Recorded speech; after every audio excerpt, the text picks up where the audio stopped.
अब आगे बढ़ते हैं अपन मेंटेनेंस। तो मेंटेनेंस देखो पीछे सेक्शन में क्लियरली दिख रहा है, correspondent to section 125 of the CRPC, and this has been the one of the most important section of the CRPC Code of Criminal Procedure। Criminal procedure तो ये भी obviously we are following the, हम लोग ये थोड़ी बोलेंगे भारतीय नागरिक सुरक्षा संहिता चल रही है, हम लोग ये तो बोलेंगे we are following the criminal procedure. ये क्या है? This is the criminal procedure. Bharatiya Nagarik Suraksha Sanhita is a criminal procedure. एक सब्सटेंटिव लॉ होता है, एक प्रोसीजरल लॉ होता है। तो बीएनएसएस क्या है? BNSS is a procedural law. तो सबसे पहले अपन प्रोसीजरल लॉ ही पढ़ रहे हैं, this is also a procedural law. तो 144 आ जाते हैं। तो ये एक तरह की क्या सेक्शन होगी? जैसे 125 हमेशा से, जैसे 302 सेक्शन होती है जो सबको पता रहती है, और उसी तरीके से सेक्शन 302 यानी मर्डर पहले हुआ करती थी, अब 1011 ऐसी हो गई है ना। तो ये सबको पता होना चाहिए 303 क्या होती है, अब थेफ्ट होने लगी है, पहले 378 होती थी, 420 सेक्शन होती थी, सबको पता है 420 चीटिंग के बारे में, तो ये सबको मालूम हुआ करती थी। अभी धीरे धीरे हमें इस तरह की सेक्शन के बारे में पता होना चाहिए। कैसे जैसे कोई बोले कि what is 144, so we must say this 144 is order for maintenance, section for the maintenance. अब मेंटेनेंस के बारे में एक क्लियर सी चीज हमें पता है, मेंटेनेंस के बारे में क्लियर सी चीज पता है कि when the maintenance should have been given. तो देखो चैप्टर के हेडिंग में ही क्लियर सी चीज लिखी कि to whom the maintenance should have been given, है ना। To whom order for the maintenance, है ना, किसे दिया जाना चाहिए। तो ये देखो कुछ नाम लिखे हुए और भी आगे हैं, wives, children and parents. Maintenance का मतलब होता है उनको मेंटेन करने के लिए, हिंदी में अब एक्चुअल में मुझे याद नहीं आ रहा वर्ड क्या बोलते हैं, भरण पोषण, है ना, भरण पोषण के लिए। अब भरण पोषण करना है, किसका करना है भरण पोषण? ऑब्वियसली बात है, one of the main important चीज ऑर्डर, आपकी वाइफ है, वाइफ्स लिखा हुआ है या वाइफ्स लिखा हुआ है, जितनी भी वाइफ्स हैं उतनी, और फिर चिल्ड्रन, बच्चे कितने हैं उस सारे बच्चों का भरण पोषण करना है, और आपके जो पेरेंट्स हैं उनका भरण पोषण करना है। तो 3 लोगों के नाम तो यही लिखे हुए हैं, इन लोगों का भरण पोषण तो हमें करना है। क्यों? क्योंकि दिस इज पहले क्या होती थी, this was the your moral duty, it was the moral duty. भाई पहले हमारा खानदान होता था, हम आप दादा दादी के साथ रहते, माँ बाप के साथ रहते हैं, दादा दादी के साथ रहते थे, it is a moral duty कि भाई जिसके यहाँ पैदा हुए हो तो सबसे पहले मदर फादर, फिर ग्रैंड मदर फादर जो भी हैं इनकी सेवा करो, यदि ये जिंदा है तो इनकी भी सेवा करो, इनका भरण पोषण करो, तो इन लोगों का भरण पोषण करो। ये तो हमारे हिंदू उसमें भी लिखा हुआ है, ऑब्वियसली बात है, हिंदुओं का दायित्व होता है अपने लोगों का भरण पोषण करना, पर ये एक मोरल ड्यूटी होती रहती थी। और एक हमारे यहाँ धर्म के अनुसार भी माना जाए तो धर्म के अनुसार हमारा धर्म क्या है? धर्म का मतलब ये होता है लॉ। धर्म क्या बोलता है? Law. Law is a kind of धर्म। हम लोग बोलते हैं ना ये मेरा धर्म है, तो धर्म क्या सिखाता है? धर्म इज कानून, नियम कानून सब यही तो सिखा रहा है हमें। क्या सिखा रहा है? ये नियम सिखा रहा है, ये हमें कानून सिखा रहा है, धर्म के अनुसार चलो। धर्म के अनुसार चलने का मतलब क्या होता है? धर्म के अनुसार चलने का मतलब ये होता है नियम कानून के अनुसार चलो। हमारा हिंदू धर्म हर चीज में धर्म के अनुसार चलने की बात करता है। तो वो धर्म का मतलब धर्म नहीं है कि रिचुअल फॉलो कर रहा है। We are not only following the ritual, but we are also following the rules and regulation which has been establish by our ऋषि मुनि, और हमारे जो पुराने लोगों ने उन्होंने कुछ सोच समझकर रिचुअल्स बनाए। तो अब क्या हुआ? अब ये क्या हुआ? इसको कोडिफाइड कर दिया। कोडिफाइड कर दिया क्यों? कोडिफाइड कर दिया इसलिए अब इसको लॉ बना दिया गया। ये ऑलरेडी हिंदू धर्म में लॉ है, ये हिंदू धर्म की सेक्शन होती है 25 I think, I am not very sure. तो फिर क्या होता है? अब क्या करना है? अब ये देखो मोरल ड्यूटी से ऊपर हो गया। अब क्या हो गया? अब कई लोग जो अच्छे बच्चे हैं वो तो मोरल ड्यूटी कर रहे हैं, जो गंदे बच्चे हैं जैसे बेटे हैं, कई बेटे क्या कर रहे हैं? अपनी मोरल ड्यूटी पूरे नहीं कर रहे, माँ बाप को धक्के मार रहे, लात मार के निकाल दे रहे हैं, प्रॉपर्टी से निकाल दे रहे हैं, ये सारी चीजें कर रहे हैं। कौन? ये लोग। तो ये क्या मोरल ड्यूटी कर रहे हैं? दूसरी चीज क्या? हिंदू धर्म के अनुसार चल रहे हैं। चलो अब प्रॉब्लम क्या है कि ये क्रिमिनल प्रोसीजर है। अब क्रिमिनल प्रोसीजर में सबसे इंपॉर्टेंट ये कौन सा है? कौन सा लॉ होता है? ये कॉमन लॉ। कॉमन लॉ का मतलब ये सभी के लिए है, यूनिवर्सल। इसको यदि एक नाम दिया जाए तो यूनिवर्सल है ना। तो ये किसी भी धर्म के लोग हो, पहले तो मैं हिंदू धर्म की बात कर रहा था, अब किसी भी धर्म का कोई भी व्यक्ति हो सकता है, अब यही चीज आगे जाके हम 144 में आगे पढ़ेंगे, केस आएगा शायरा बानो वर्सेस समथिंग जो भी नाम है, उसमें यही कहा जाएगा कि भाई हमारे धर्म में तो नहीं लिखा है कि भाई मेंटेनेंस दिया जाए, किसी को भी वाइफ को दिया जाए, फलाने को दिया, ठिकाने को दिया जाए, ऐसा करा कुछ भी नहीं लिखा है। आपके हिंदू धर्म में लिखा होगा, हमारे ऊपर इम्पोज मत करो। पर क्रिमिनल प्रोसीजर क्या होती है? This is universal law, this is criminal. यदि आप कोई भी क्रिमिनल एक्टिविटी करोगे, यदि आप कोई भी क्रिमिनल एक्टिविटी करोगे, है ना, क्रिमिनल ऑफेंस करोगे, this is comes under offence, तो फिर ये एक तरह का क्या हो गया? क्रिमिनल ऑफेंस हो गया। तो भाई इसकी सजा तो आपको मिलेगी। आपको आपने पत्नी रखी हुई तो पत्नी का भरण पोषण करो, बच्चे रखे तो बच्चे का भरण पोषण करो, माता पिता आपके हैं तो माता पिता का भी भरण पोषण आप लोगों को करना ही पड़ेगा। ये सेक्शन इस बारे में बात करती है। तो देखो मैंने कहां से उठाया है ये टॉपिक? हिंदू धर्म से उठाया है, मुस्लिम धर्म से उठाया है, सबका अपना। देखो हिंदू धर्म वाले भी अपने माता पिता की सेवा करते हैं, हिंदू मुस्लिम सिख ईसाई सबका ये मोरल ड्यूटी होती है, रिलीजियस ड्यूटी होती है, धार्मिक ड्यूटी भी होती है ना। धर्म होता है, धर्म का मतलब भी मैंने समझा दिया। यदि अपन जूरिस्प्रूडेंस वगैरह पुराने इसमें जाएंगे तो हिंदू का मतलब धर्म के अनुसार जो आचरण करता है, धर्म के अनुसार जो आचरण करता है वो नियम कानून कर रहा है, तो he is the most respected person. जैसे कि आज के टाइम में हम लोग क्या है, we are following the law. तो हम लोग आजकल हम कौन सा लॉ फॉलो करते हैं भाई?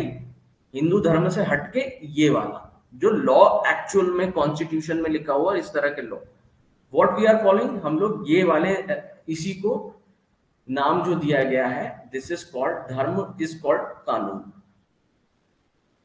है ना। अब वो स्ट्रिक्ट लॉ भी हो सकता है, कई जगह पर हिंदू धर्म स्ट्रिक्ट है, कई जगह पर हिंदू धर्म स्ट्रिक्ट नहीं है, हिंदू मुस्लिम सिख ईसाई जिस तरह का जो भी कानून है। तो आई होप ये छोटी सी बात तो नहीं थी, ये छोटी सी बात मैंने छोटे शब्दों में कही है, पर आप लोगों को इस बड़े शब्दों में समझ में आ गई होगी कि भाई मेंटेनेंस क्यों जरूरी होता है। इसलिए यहां से इसका जो बेस निकल के आया है वो बेस इस तरीके से बनता है, तो इसलिए ड्यूटीज बनाई गई हैं। तो ये ड्यूटीज नहीं होते हुए अब क्या हो गया, एक मिनट, नीचे कुछ लिखा हुआ है, फिर से पलट पलट गए से पहले सेक्शन में स्पेशल लॉ फॉलो करते हैं, इसमें यूनिवर्सल लॉ बना दिया गया। नहीं, ये पलटे नहीं है, ये बिल्कुल स्पेसिफिक, ये स्पेसिफिक लॉ नहीं है, इसमें कुछ भी नहीं पलटा है। इसमें मेन चीज जो बताई गई है आपको कोडिफाइड कर दिया गया है कि भाई भरण पोषण करना आपका आपका अधिकार है, अधिकार नहीं धर्म है, यानी ड्यूटी है, और उसको लॉ में कन्वर्ट कर दिया गया है ना। क्योंकि बहुत से माँ बाप, पत्नियां परेशान हो रही है, माँ बाप परेशान हो रहे हैं, शादी करके पत्नियों को छोड़ दिया जाता है, शादी करके बच्चों को छोड़ दिया जाता है। माँ बाप बच्चे पैदा करते हैं, हमारे यहाँ हमारे समाज में एक ड्यूटी होती है कि भाई मेरा बच्चा है, आज मैं पैदा कर रहा हूँ, मेरा ध्यान रखेगा। पर आजकल की औलाद आजकल मतलब ये डिपेंड करता है, आजकल के या पहले के सभी जमाने के इस तरीके के हुआ करते थे, जो नहीं कर रहे उनके लिए है। तो आई होप मैंने एक जो बेस बनाया है, आई होप वो बेस आपको क्लियरली समझ में आ गया होगा कि मेंटेनेंस करना क्यों जरूरी होता है। मेंटेनेंस एक धर्म के अनुसार, रिलीजन के अनुसार, और आपके इसके अनुसार क्या बोलते हैं, लॉ के अनुसार भी, अकॉर्डिंग टू द लॉ हो गया, ठीक है। और हिंदू लॉ में तो हमारा एब्सोल्यूट प्रोविजन दे रखा है।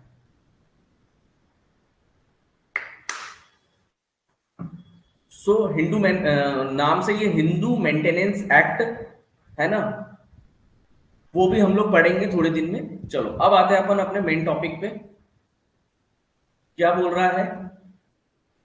आई होप पूरा समझ में आ गया होगा। और ये चैप्टर 10 है, तो आपको इसका चैप्टर नंबर भी याद रखना है, चैप्टर 10, 10 नंबर। तो इसको ऐसे याद रख लो, 10 वाइब्स। एक व्यक्ति की कितनी मेंटेनेंस ऑफ 10 वाइब्स। देखो जिसकी ट्रिक बन सकती है उसको अपन दे देते हैं नाम। तो अब पहला क्या बोल रहा है, order for maintenance of wives, children and parents. This section empower the magistrate of the first class. सबसे पहली इंपॉर्टेंट चीज है, किसके पास केस लगता है, magistrate of the first class, to direct a person with sufficient mean to provide monthly maintenance to his wife, children, parent if he neglects or refuses to maintain them, है ना।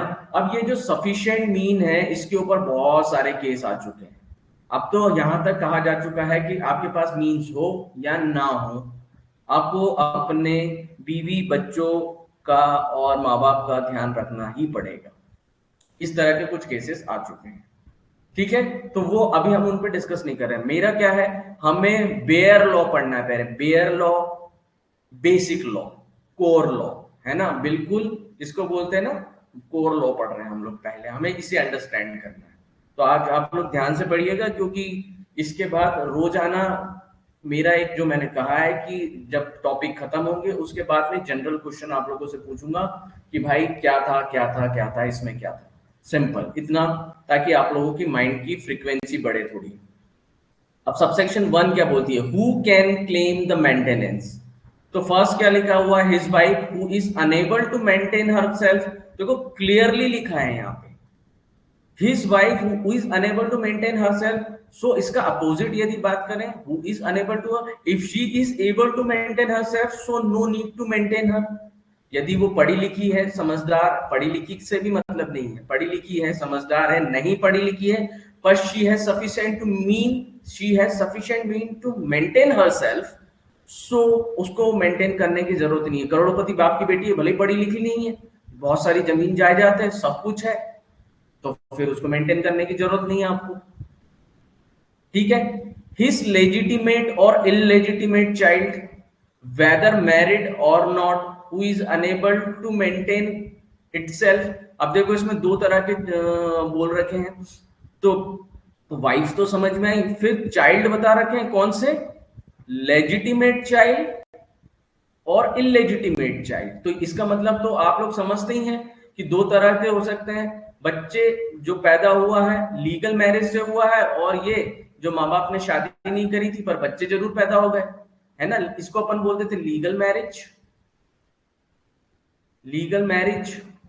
अब ये इसने दूसरी शादी कर ली, इलीगल मैरिज, एक पत्नी के रहते जिंदा रहते हुए दूसरी शादी कर ली, इससे भी दो बच्चे, और इस दूसरी शादी कर ली। तो देखो एक पत्नी के जिंदा रहते हैं, एक शादी के लीगल मैरिज के होते हुए दूसरी लीगल मैरिज कर रहे हो, तो उसको नाम दे देते अपन बाइगैमी। तो ये तो एक तरह का ऑफेंस हो गया, तो इलीगल हो गया। बाइगैमी हमारे इंडिया में करना, दो शादी, एक पत्नी के रहते हुए दूसरी पत्नी लेकर आना बाइगैमी होती है। बाइगैमी यानी दूर विवाह नहीं किया जा सकता हमारे इंडिया में, तो ये क्रिमिनल ऑफेंस है। बाकी दूसरे धर्म को यदि छोड़ दे, अपन दूसरे धर्मों की बात नहीं कर रहे हैं, अभी हम एक जनरल बात कर रहे हैं, अपन डीप में नहीं जाना है। सो लीगल मैरिज हो गई और एक इलीगल मैरिज हो गई, एक पत्नी जिंदा थी फिर दूसरी से शादी कर ली, इलीगल मैरिज हो गई। इलीगल मैरिज होगी तो क्या करें, इससे भी दो बच्चे हैं, तो ये वाले कौन से बच्चे हो गए, ये वाले बच्चे कौन से हो गए, इलीगल बच्चे हो गए। तो क्या बोल रहे हैं, हिज लेजिटिमेट और इलेजिटिमेट चाइल्ड वेदर मैरिड और not who is unable to maintain her themself. अब उनकी शादी हुई है या नहीं हुई है, क्योंकि वो unable to maintain their self है अभी, है ना। अभी अब कई बार क्या होती है, बच्चों की शादी हो जाती थी पहले, अब तो नहीं। क्या बोल रहा है, वेदर मैरिड, अब इन बच्चों में से भी किसी की शादी हुई हो, इन दोनों में से किसी की शादी हुई हो या ना हुई हो, ठीक है। यहां तक की बात अपन ने समझ ली।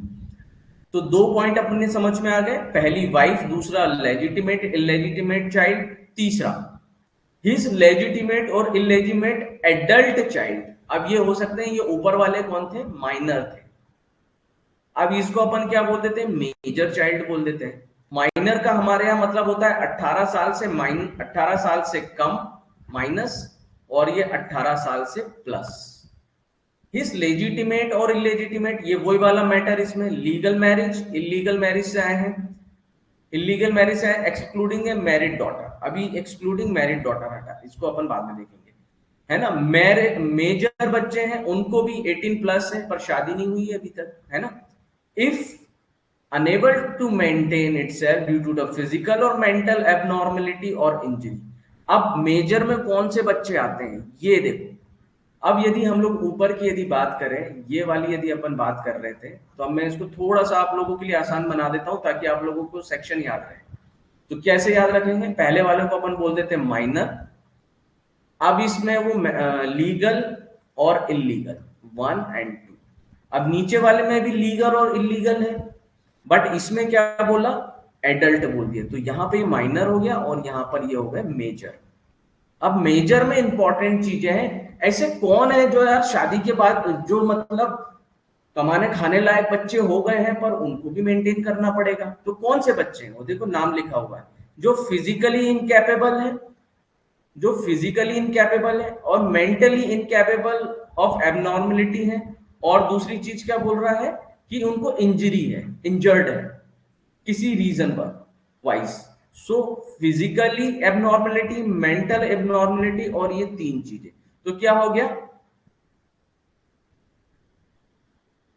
इसको नाम दे दो IMP 1 2 3, इंजरी, मेंटल, फिजिकल। याद हो गया, चलो आगे चलते हैं। अब इसके आगे आते हैं, नेक्स्ट वाला देखते हैं क्या बोल रहा है। तो आई होप ये वाली बात तो समझ में आ गई होगी, लेजिटिमेट चाइल्ड भी समझ में आ गए होगे, इलेजिटिमेट चाइल्ड भी समझ में आ गए होगे। तो जिसको बोलते हैं जायज संतान और नाजायज संतान, तो बोलते हैं ना तू नाजायज, तू इस फलाने बाप की नाजायज औलाद है। मूवीज, हमारी बॉलीवुड मूवीज तो नाजायज संतानों से तो भरी पड़ी है। अजय देवगन की मोस्टली मूवी जो होती है अजय देवगन की, वो नाजायज औलाद होता है सबकी पता है, ठीक है। तो ये उसको भी मेंटेनेंस करना है सब। तो पत्नी हो गई, दो तरह के बच्चे हो गए, याद रखना है ना, पत्नी हो गई, दो तरह के बच्चे हो गए, 1 नंबर एंड 2 नंबर। और फिर चौथे हैं हमारे his father and mother who are unable to maintain their self. अब जिनकी पेंशन वेंशन आ रही है उनका कोई प्रॉब्लम नहीं है ना, जिनकी पेंशन आ रही है, जिनकी जॉब है, उनको तो कोई प्रॉब्लम नहीं है, खेती बाड़ी अच्छी है, सब कुछ है ना, खेती बाड़ी भी तो हो सकती है इन लोगों की, पेंशन नहीं आ रही कोई बात नहीं, जॉब नहीं है कोई बात नहीं, खेती बाड़ी भी तो हो सकती है बहुत सारी, है ना, but they are able to maintain their self. But ये लोग बेचारे ऐसे माँ बाप है जो अपना भरण पोषण नहीं कर सकते, बहुत गरीब होंगे ऑब्वियसली। सो ये वाली चीज है ना। तो आई होप इतना ये वाला फर्स्ट पार्ट आप लोगों के बहुत अच्छे से समझ में आया। अब अपन आते हैं इसके नेक्स्ट वाले, क्या बोलता है प्रोविजो। अब ये प्रोविजो यहाँ पे इंपॉर्टेंट है, अब ये प्रोविजो फिर कहानी बदल देता है। क्या बोलेगा, female child minor and, female child के बारे में स्पेसिफिक प्रोविजन है, फीमेल चाइल्ड माइनर और मैरिड। पहले तो वो फीमेल है और चाइल्ड है, तो क्या करें, if the magistrate is satisfied that her husband lack of sufficient means, the father may be directed to pay maintenance until she attains the majority. देखो इंपॉर्टेंट चीज बोली गई है यहाँ पे, है ना, क्या इंपॉर्टेंट चीज बोली गई है कि भाई वो फीमेल चाइल्ड है, एक पापा की परी है ना, अपन इसको बोलते थे एक बेटी है पापा की परी, वो फीमेल, ऑब्वियस सी बात है। अब वो माइनर है, अब उसकी शादी कर दी गई है अनमैरिड की, अनमैरिड नहीं, वो क्या बोलते हैं, माइनर की, सॉरी माइनर की मैरिज कर दी गई है, ठीक है। तो उसको क्या करना है, इफ द अब ये वाली बात बता रहा है, if the magistrate is satisfied her husband lack of sufficient meal. अब ऐसे घर में उस लड़की की शादी करी है जो उसका पति है, वो क्या है, हर हस्बैंड, वो भी नाबालिग होगा बेचारा भी, her husband lack of sufficient mean, या नहीं भी होगा, दोनों कंडीशन हो सकती है, बट उसके पास सफिशिएंट नहीं मीन नहीं है, तो ये एक प्रोविजो है।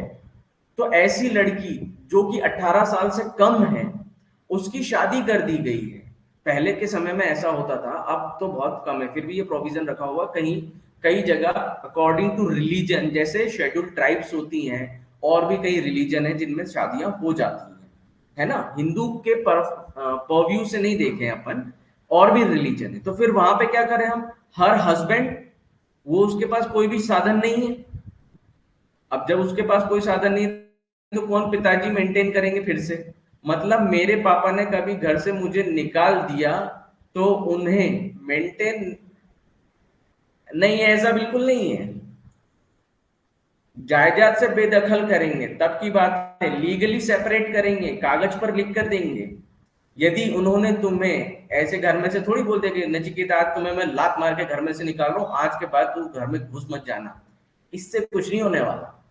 आप उनकी अभी भी संतान हो, जब तक वो लीगली लिख के नहीं देंगे, उनको राइटिंग में सब कुछ करना पड़ेगा कि Nachiketa from today Nachiketa is not my son and I am not going to a single coin to him. ऐसा करके पूरा उनको रजिस्टर्ड करवाना पड़ेगा जब दायरा से बेदखल होगे तुम, है ना।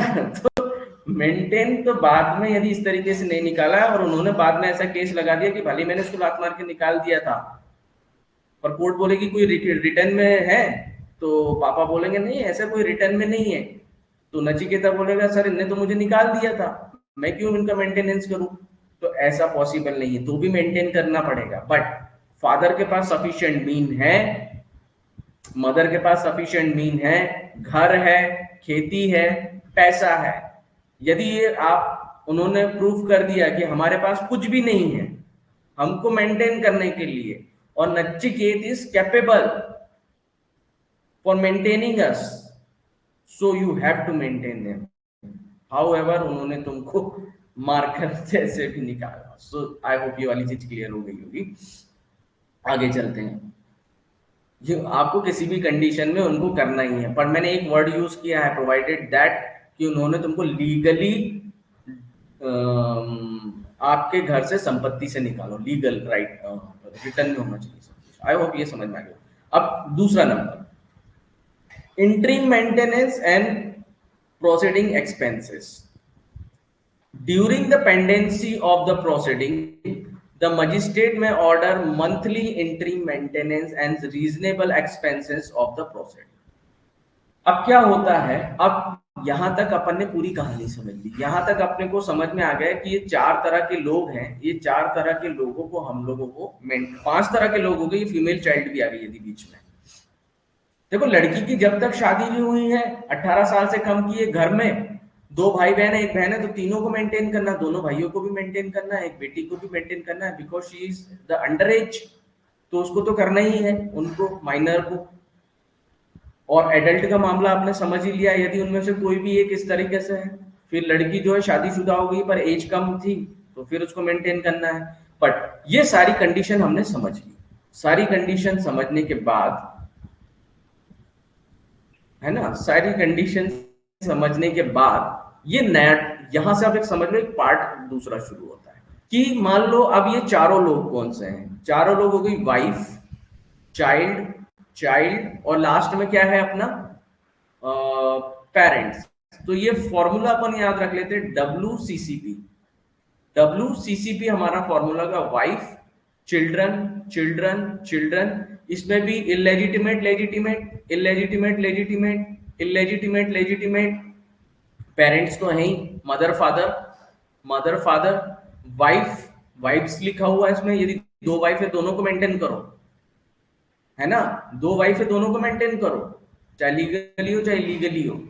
फिर इलीगल वाली हो गई, इसमें माइनर और इसमें मेजर। मेजर में तीन लोग कौन से, 1 2 3, क्या नाम दिया था अपन ने, IMP। ये हो गया फॉर्मूला, ऊपर का पूरा याद हो गया आप लोगों को। बताओ इसमें क्या याद करना रह गया, ठीक है। फॉर्मूले पे ध्यान देना है मेरा, WCCP, कट पेस्ट कॉपी, ये हो गया अपना फॉर्मूला 3। तो इंट्रीम मेंटेनेंस देना है। अब इनमें से कोई भी हो सकता है जिन्हें अपने को इंट्रीम मेंटेनेंस देना है। वाइफ हो, वाइफ चाहे तो वाइफ मांग रही हो, चाहे तो बच्चे मांग रहे हो, चाहे पेरेंट्स मांग रहे हो, तो क्या करेगा, अभी तो केस उन्होंने लगाया ही है, तो केस मान लो आज की डेट में कोई केस लगाया, मान लो फर्स्ट को लगाया है, अब इसको पता तो है नहीं कितने साल तक चलेगा, हो सकता है केस 3 साल तक चले, है ना। तो इस बीच में क्या करेंगे अपन, ये जो खाली समय है इस बीच में क्या करें, 1 साल से शुरू हुआ, 3 साल का समय लग रहा है, मैं एक आइडिया बता रहा हूं, पर ये खाली गैप में क्या करें, ये खाली गैप में क्या करें, ये जो खाली गैप चल रहा है इसको बोलते हैं इंट्रीम मेंटेनेंस। इसको क्या बोलेंगे अपन, इंट्रीम मेंटेनेंस। तो इतने समय अभी फाइनल मेंटेनेंस नहीं आ रहा है, दो तरह के मेंटेनेंस यदि बोला जाए तो एक होगा इंट्रीम, इंट्रीम मेंटेनेंस, और एक होगा फाइनल मेंटेनेंस, है ना, फाइनल मेंटेनेंस। तो इंटरिम मेंटेनेंस तो देना जब तक केस की फर्स्ट हियरिंग होगी और लास्ट हियरिंग होगी, first hearing and last hearing. तो इस बीच में मान लो कि उन्होंने बोल दिया कि जो हस्बैंड है मान लो 50,000 रुपए कमाता है, 50K, तो इसको बोल देंगे कि 10,000 रुपए 10K इंट्रीम तो दो। कब तक? जब तक केस खत्म नहीं हो जाता तब तक तुमको इंट्रीम मेंटेनेंस देना है इन सभी लोगों को। हो सकता है सभी लोगों ने लगाया, चलो एक एग्जांपल ले लेते हैं वाइफ को। तो वाइफ को कब तक? जब तक ये केस सॉल्व नहीं हो जाता 10K दिया जाएगा। और फाइनल पे क्या होता है? हो सकता है फाइनल पे 50K कमा रहा था तो कोर्ट बोल देगी चलो इसको कम से कम 25,000 रुपए दो, है ना। ये इंट्रीम हो जाएगा, ये फाइनल हो जाएगा। अब इसको मोस्टली कितना देना पड़ेगा? जैसे ये केस खत्म हो जाएगा ये वाली चीज खत्म हो जाएगी और फिर ये चलने लगेगा। क्या ये वाली बात समझ में आई? जल्दी से मुझे यस नो भेज दो, क्या ये वाली बात समझ में आ गई? ये वाली बात समझ में आई?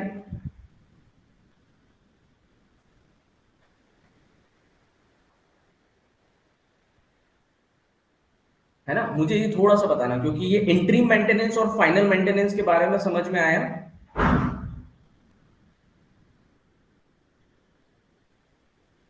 ठीक, तो there is a difference between interim maintenance. Interim maintenance just first day case लगाया तब तक से जब तक केस का फाइनल कंक्लूजन नहीं आता तब तक ये देते रहना पड़ेगा 10,000 रुपए, और फिर उसके बाद जो फाइनल आएगा वो तो देना ही है। तो आई होप ये वाली बात आप लोग को क्लियर होगी।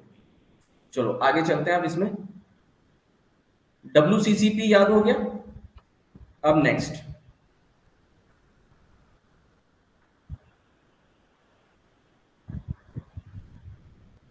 अब इसी के बारे में लिखा हुआ है। यदि अब अपन इसको हाईलाइट कर दें तो ये इंट्रीम के बारे में बात कर रहा है। इंट्रीम मेंटेनेंस ये हमने पढ़ लिया, ये वाला भी इंट्रीम मेंटेनेंस के बारे में बात कर रहा है ना। तो ये 2 and 3 is talking about maintenance. ये दो जो बात कर रहे हैं इंट्रीम मेंटेनेंस के बारे में बात कर रहे हैं। तो देख लेते हैं। Timely disposal of interim maintenance. Application for interim maintenance and expenses should be disposed of within 60 days। Prelims का answer, from the date of service of notice to the opposite party, है ना। क्या बोल, हाँ इसमें थोड़ा सा अपन correction कर लेते, सही क्वेश्चन पूछा है। अब क्या हुआ? शुड बी डिस्पोज्ड ऑफ, यानी इंट्रीम, इस वाइफ ने क्या किया होगा? इंट्रीम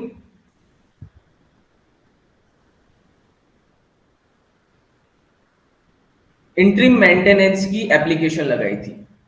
इंट्रीम मेंटेनेंस की एप्लीकेशन लगाई थी।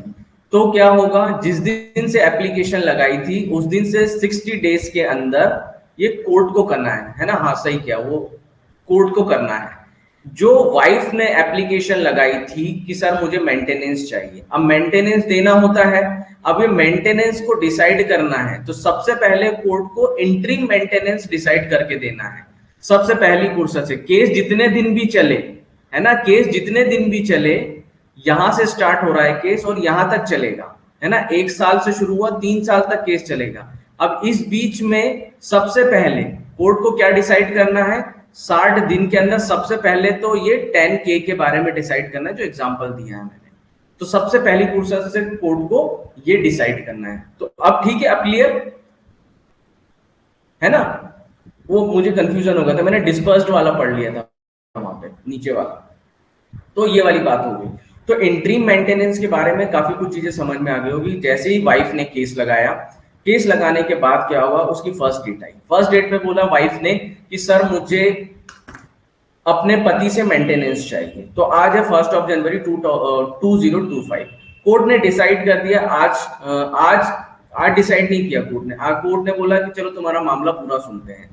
मामला सुनने में तो हो सकते हैं कोर्ट 3 महीने लगा दे, 6 महीने लगा दे, साल भर लगा दे, पर ये एक स्ट्रॉन्गेस्ट ऑर्डर है, मैंडेटरी ऑर्डर है क्या कि आपको मेंटेनेंस, जो फाइनल मेंटेनेंस देना है वो तो आप बाद में डिसाइड करते रहना। सबसे पहले 60 दिन के अंदर, फास्ट ट्रैक पे आप 60 दिन के अंदर पहले इसका इंट्रीम मेंटेनेंस डिसाइड कर दो।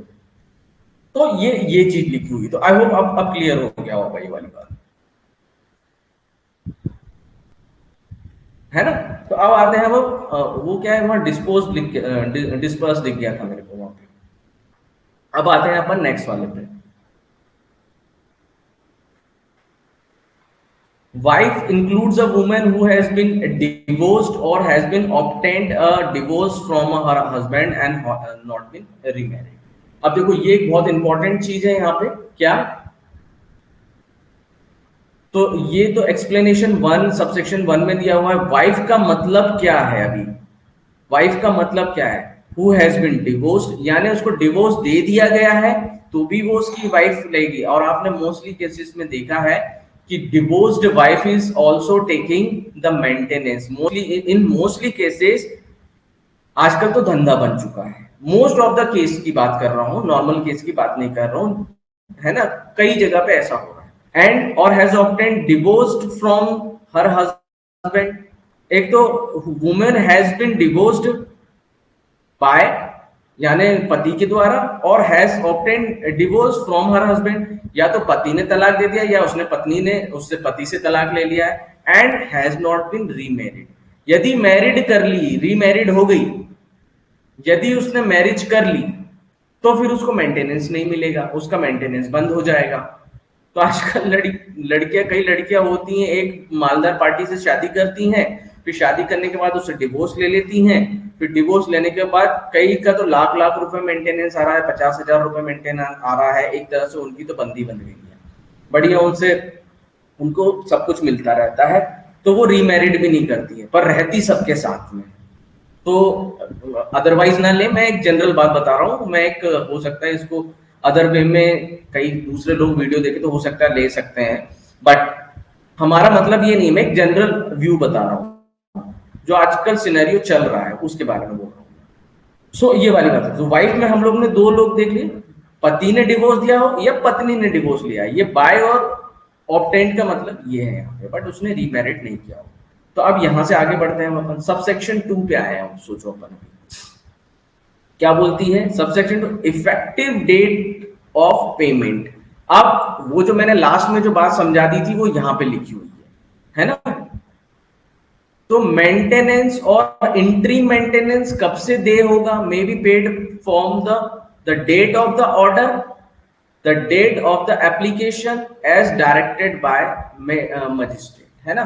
जैसा कि मजिस्ट्रेट अपने ऑर्डर में लिखे, तो सबसे पहली चीज तो क्या होती है, सबसे पहली चीज है जो उसमें डेट लिखी हुई है, the date of the order. जैसे मैंने बोला फर्स्ट, मान लो 1 जनवरी 2025 को उसने केस लगाया था, और इंटरिम का जो डिसाइड हुआ है वो 25 जनवरी को हुआ है, 25 जनवरी 2025 से the date of the order. तो यानी क्या बोल रहा है, दोनों हो सकता है, द डेट ऑफ ऑर्डर पहला, डिसीजन कब आया है, तो डिसीजन को अपन बोलते हैं डिसीजन, स्पेलिंग देख लेना, कुछ भी लिख दी मैंने तो, ऑर्डर, डिसीजन और ऑर्डर और एप्लीकेशन, सॉरी ये एप्लीकेशन, ये हो गई एप्लीकेशन। एप्लीकेशन किसने लगाई है, एप्लीकेशन बाय वाइफ, और फिर ऑर्डर इस डेट पे दिया गया, काय का, चाहे इंट्रीम का चाहे फाइनल मेंटेनेंस का। तो दो तरह की चीजें बताई गई हैं इसमें, फर्स्ट ये वाली, सेकंड ये वाली, फर्स्ट सेकंड और एक थर्ड एज डायरेक्टेड बाय। तो फर्स्ट ये वाली बात को यदि आपको समझना है, कौन सी, the date of the order, the date of the order यानी एप्लीकेशन कब लगाई गई थी, 1 तारीख को। तो जज साहब अपने ऑर्डर में ये लिख सकते हैं कि जिस दिन एप्लीकेशन वाइफ ने लिखाई थी उस दिन से तुम उसको मेंटेनेंस देना शुरू कर दो, यानी 1 तारीख, तो आज की डेट में तुम वहां से डेट को सुना, मान लो, इसको थोड़ा सा मैं और लंबा करता हूं, है ना, एक थोड़ा सा और मैं समझाने के लायक बनाता हूं आपको इसको। जैसे कि ये फर्स्ट को आया था, 1 जनवरी को, अब मैंने इसको कर दिया 1 मार्च 2025, ऑर्डर आया है यहां पे, ऑर्डर फॉर इंट्रीम, अपन सिर्फ इंट्रीम का ले रहे हैं अभी, है ना। क्या बोला, 10K। तो जनवरी, फरवरी और मार्च, यदि जज साहब ने बोला on the date of the application से इसको इंट्रीम मेंटेनेंस दिया जाए, तो 10K 10K 10K 30,000 रुपए इसको जमा करना पड़ेंगे, है ना। 30,000 रुपए कब से जमा करना पड़ेंगे? इस ऑर्डर की डेट तक, है ना। क्योंकि क्या लिखा है इन्होंने, मेंटेनेंस कब से पे होगा, effective date of payment. Maintenance और इंटरिम मेंटेनेंस में भी पेबल फ्रॉम, कब से दिया जाएगा, फ्रॉम कब से, the date of the order. यदि 25 की बात होती, यदि जज साहब ने लिखा कि आज की डेट से, तो आज की डेट कितनी है, 1 मार्च, तो एक ही बार का देना पड़ता है, ओनली 10K। पर यदि उन्होंने ये लिख दिया कि जब से इसने एप्लीकेशन लगाई तब से दिया जाए, तो 1 2 3 30,000 रुपए देने पड़ेंगे, 30K। पर यदि इन्होंने ये बोला, क्या बोला कि the date of the order, तो ऑर्डर कब दिया गया था, 1 मार्च को, 1 मार्च को दिया गया था, और ये वाली बात यहां पर। तो date of application, this is date of application. एक मिनट रुको जरा, मैं थोड़ा सा इसमें चेंज कर देता हूं, ये एप्लीकेशन और ये ऑर्डर, ठीक है। तो क्या बात समझ में आई, ये वाली application and this is order, date of order. Gurgaon वाली भाभी की भी, भाभी मंथली 1 लाख मेंटेनेंस ले रही है और खुद पीएचडी है, फिर भी बच्चे के लिए 1 लाख ले रही है। बिल्कुल बच्चे के लिए मेंटेनेंस ले सकती हैं। आज ये देखो बहुत बड़ी, ये तो आजकल बहुत बड़ा एक्सटॉर्शन चल रहा है एक तरीके से, ठीक है। वो बच्चे के नाम पे बोल रही है कि मेरे बच्चे का ऐसा ऐसा खर्चा है, क्योंकि गुड़गांव में रह रहे हैं भैया, गुड़गांव के स्कूलों की फीस ही, गुड़गांव के दिल्ली के स्कूलों की फीस इतनी खतरनाक है। स्कूल का खर्चा, कोचिंग का खर्चा, बच्चे म्यूजिक क्लास जाते हैं, बच्चे म्यूजिक क्लास जाते हैं, फलानी क्लास जाते हैं, हमारे बच्चे पे ये वो फलाना ठिकाना सब कुछ। अच्छा, अपार्ट फ्रॉम दिस, जो मैंने ये वाली चीज समझाई, क्या समझ में आ गया आपको? इफेक्टिव डेट ऑफ पेमेंट समझ में आया? यस और नो लिख के भेजो जल्दी से।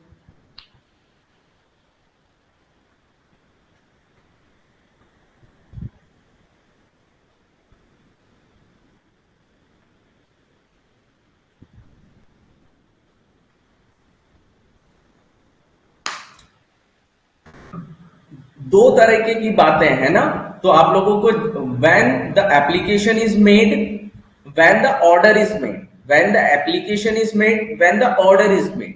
एप्लीकेशन तो मैंने एग्जांपल इसलिए लंबा करके बताया, कई बार देखो 60 दिन के अंदर तो करना ही है ना, 60 दिन के अंदर तो करना ही है। तो अपन ने 3 महीने ले लिए थे, हो सकता है अपन ने एंट्री मॉडल में 3 महीने वाला तो आ ही नहीं सकता, चलो कोई बात नहीं। पर मेंटेनेंस वाला तो 3 महीने के लिए आ सकता है, क्योंकि इंट्रीम ऑर्डर वाला तो 60 डेज में ही खत्म करना था, है ना। तो इंट्रीम ऑर्डर वाला तो 2 महीने के अंदर ही खत्म करना रहता है। पर मेंटेनेंस, मान लो मेंटेनेंस डिसाइड हुआ नवंबर में, चलो नवंबर में डिसाइड हुआ, तो कितने महीने हो गए, 11 महीने। और उन्होंने बोला जिस दिन से एप्लीकेशन लगाई गई थी, तो मेंटेनेंस कहां से शुरू करो, जनवरी फरवरी मार्च अप्रैल मई जून जुलाई, ऐसा करके 20,000 रुपए डिसाइड किया मान लो उन्होंने, तो फिर ऐसे देना पड़ेगा, ठीक। अब तुम उसको ऐसे मेंटेनेंस देते हो। तो आई होप ये वाला आप लोगों को, ये वाला पॉइंट भी समझ में आ गया होगा। This is very important. कई वकीलों को भी नहीं पता रहता, कुछ का कुछ लगा देते हैं, कभी भी ऑर्डर ही समझ में आता। ठीक, आगे चलते हैं ना। बहुत इंपॉर्टेंट है आज का चैप्टर। प्रीलिम्स, मेंस, इंटरव्यू सब में बार बार पूछते हैं इसके बारे में। और कई लोग, आप ऐसे वकील बन के जाओगे तो भी आप लोगों से कहानियां पूछते रहेंगे, ठीक है।